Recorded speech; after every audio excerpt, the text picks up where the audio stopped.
When you're white, you get everything. When you're black, you don't get anything. They said Africa gained independence. The UN endorsed it. The world applauded. But what if it was all a performance? First one is colonial taxes. Today, there are 14 African countries who are required to pay with the French franc, which is... Why does Africa still need Western approval to use its resources? Why are foreign soldiers still stationed on supposedly independent soil? But the truth they've been hiding is finally exposed, and it will shift how every African sees the world. Let's get started.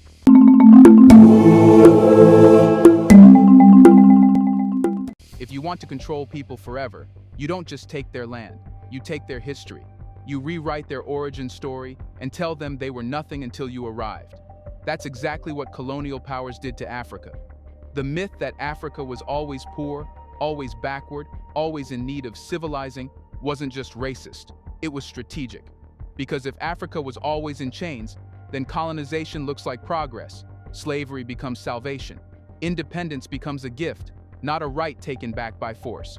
But here's the truth.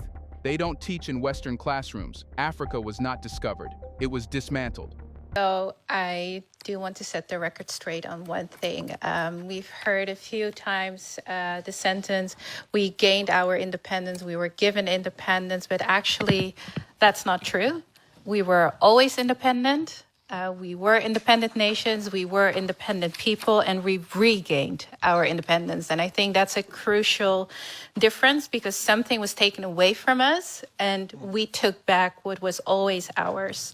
So I urge everyone to not talk from the perspective of, oh, we got our independence in 1965, or they gave us our independence. No, they actively came to our countries, took our independence away, they enslaved us, they colonized us, and we took it back. Before the arrival of European ships, Africa was home to vast empires, advanced systems of governance, and complex trade routes that connected it to the Mediterranean, the Middle East, and even parts of Asia. Cities like Timbuktu, Kilwa, and Benin had libraries, markets, and diplomatic missions. The Malian Empire was so wealthy that when Mansa Musa made his pilgrimage to Mecca in the 14th century, he crashed gold markets across North Africa just by passing through. This wasn't a continent waiting for European enlightenment. It was a continent already building, trading, governing, and expanding on its terms. So why erase that? Because colonizers didn't just take land, they rewrote the script. In that script, Africa was the dark continent, its people primitive, its societies tribal. Even today, that language creeps into media and politics, subtle dog whistles that reinforce the idea that Africa's natural state is chaos, unless someone from outside manages it. This narrative serves a purpose. It makes ongoing domination feel justified. If Africa was always broken, then foreign intervention becomes noble. Military bases become security partnerships. IMF loans become development aid. Exploitation becomes support. But none of it adds up unless you erase the fact that Africa once stood tall on its own, not in opposition to the world, but in connection with it. By destroying that memory, colonialism didn't just steal Africa's present, it sabotaged its past, and in doing so, tried to control its future. And here's the most dangerous part. Even today, many Africans unknowingly accept this altered history. Because when you've been taught from birth that your ancestors were conquered because they were weak, you start to believe that maybe you need help, that maybe someone else should be in charge. That is the psychological colonization no one talks about. And it's why, even decades after so-called independence, Africa is still treated like a child in international politics. Not because it's incapable, but because the world pretends it's incomplete. But how do you keep a continent in chains without showing the chains? So Africa had its history stolen and its strength erased from memory. But when colonizers finally packed their bags, or at least pretended, they didn't return power. They replaced it with a trap. The flags changed, the speeches changed, but the system didn't. In the 1950s and 60s, one African country after another was handed what the world called independence. The UN held ceremonies, European powers signed exit papers, and suddenly, maps were filled with new nations, proud, young, and supposedly free. But beneath the surface, the same hands still held control. Real independence isn't about having a president or a flag. It's about sovereignty, the ability to make decisions without asking permission. And that's the one thing Africa never got back. What the colonizers left behind was a carefully engineered operating system, one where the new African leaders would still need approval from their former masters for everything that mattered: trade, currency, arms, infrastructure, even laws. They set up international partnerships that kept decision-making power in Western hands. They drafted constitutions with built-in economic dependence. They created aid packages that came with invisible chains. And perhaps most insidiously, they trained local elites to enforce it. Not with whips, but with policies. These weren't accidents. They were design features. Take education. The colonial C curriculum was never truly replaced. In many African countries, children are still taught to admire European thinkers, study European revolutions, memorize European geography, and know almost nothing about their kingdoms, philosophies, or liberation movements. The goal was never to empower. It was to replicate, to produce leaders who would govern Africa using a European mindset, keeping the same exploitative systems alive under local names. Or look at military power. As the colonizers left, they trained national armies, not to protect African sovereignty, but to defend foreign investments. That's why when protests erupt against multinational corporations today, it's not foreign troops that respond first. It's the local police, trained and armed with Western funds. The result? African leaders who look like they're in charge but operate inside a system they didn't design and cannot escape without consequences. Because anytime a country tries to step outside that system, nationalize its mines, change its currency, reject IMF loans, the response is immediate. Sanctions, sabotage, coups, or character assassination in the international press. The topic of neo-colonialism, I have a bit of an issue with the neo. Neo is Latin for new. There's, for me, nothing new about it. It's true what Mug said in the beginning.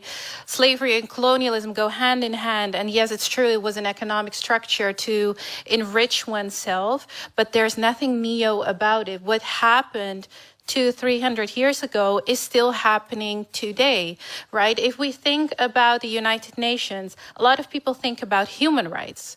What I think about is the United Nations was created in San Francisco in 1945. If you think about how the world looked like in 1945, it was largely colonized, if not all. It was a small selective group of countries who created the UN, and it expanded over time, but it was never created to include the African countries or certain countries of the global south. That was not their intention. It was not their intention for the human rights treaties to include us people, right? So there is nothing neo about it. Same goes for institutions like the World Bank, IMF, even the European Union. And like you already said, they like our resources, but they don't like our people. This isn't neo-colonialism. This is colonialism 2.0, with better marketing. The empire didn't die.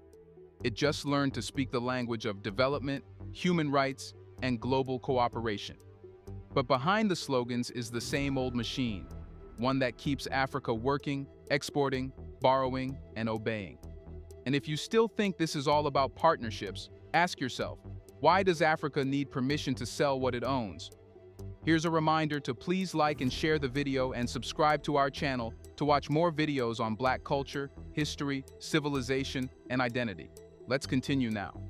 Africa is the richest continent on Earth, not in GDP, but in the raw materials that make the global economy run. Gold, oil, cobalt, uranium, lithium, diamonds, rare earths, you name it, Africa has it. But here's the catch. Africa doesn't control it. From the mines of Congo to the oil fields of Nigeria, the script is always the same. Foreign companies extract the wealth, local governments sign the contracts, but the people, they remain poor, polluted, and powerless. And it's not by accident. Western nations and their corporations have spent decades building an international economic system where Africans need permission to access their wealth. It's all locked behind trade agreements, export licenses, patent laws, and financial partnerships that always seem to benefit someone else. Many African countries can't even refine their minerals. Take Ghana's bauxite, Niger's uranium, or Zambia's copper. The raw materials are exported cheaply, refined overseas, and then sold back to Africa at 10 or 20 times the price. That's not trade. That's economic sabotage. And when countries try to break free from this trap, to build local refineries, create national mining companies, or renegotiate unfair contracts.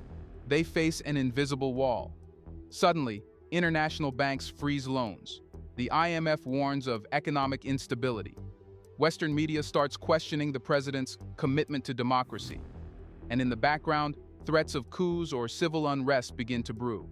Why? Because true control over resources means power.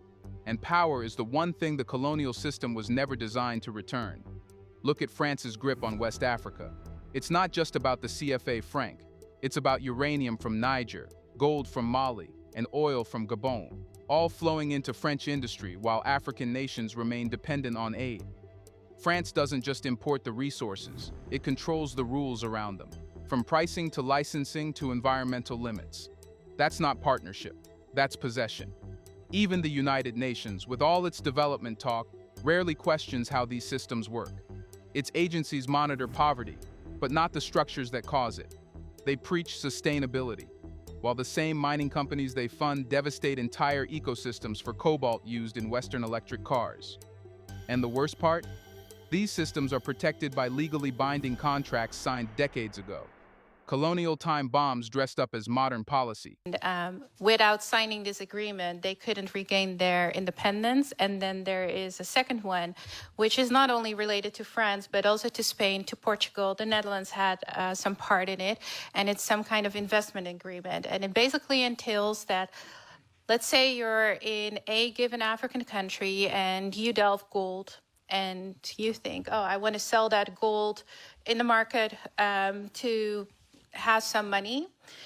The country that colonized you, so let's say this happens in Madagascar, the Madagascar company who delves the gold needs to mandatory talk to the Portuguese government, who is not on the continent, and offer them the gold and say, look, we've delved 100 kilos of gold and we want to sell it. If Portugal says we want to buy it, they determine the rate. If Portugal at that point says, we don't want to buy it, but at the same time, we don't allow you to bring it to the market for others to buy it, they're not allowed to sell it. So I think those two also need to be mentioned because they're contributing heavily.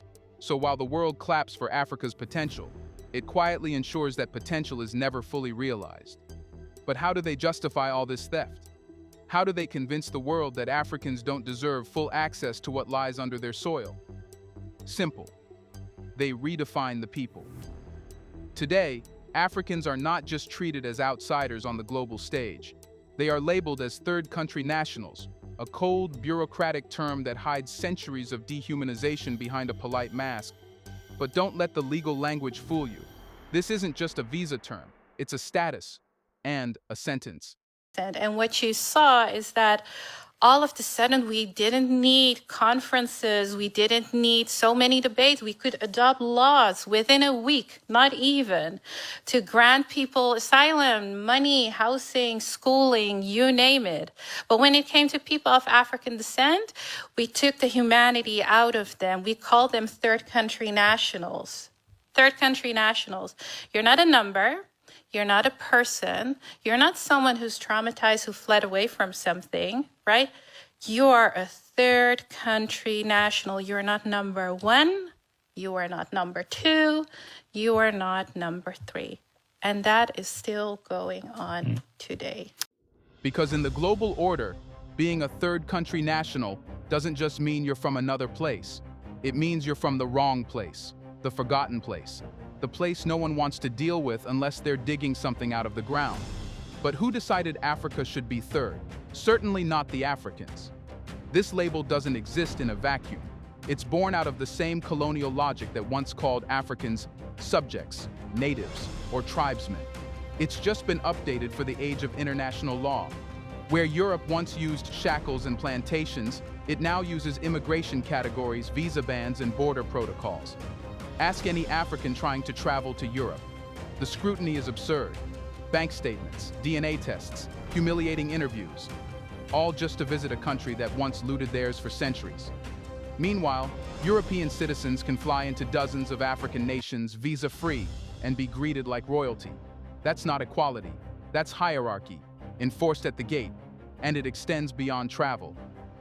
Look at how Africans are treated in international conflicts. When war breaks out in Ukraine, for instance, European nationals are welcomed in dozens of countries as refugees. But Africans fleeing the same war? They're stopped at borders, pushed to the back of the line, labeled not as victims, but as opportunists.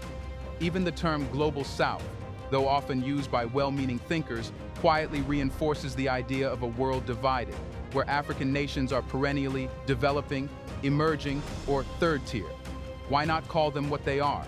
Sovereign nations with stolen potential. This soft exclusion, this quiet demotion, is a powerful form of modern colonization.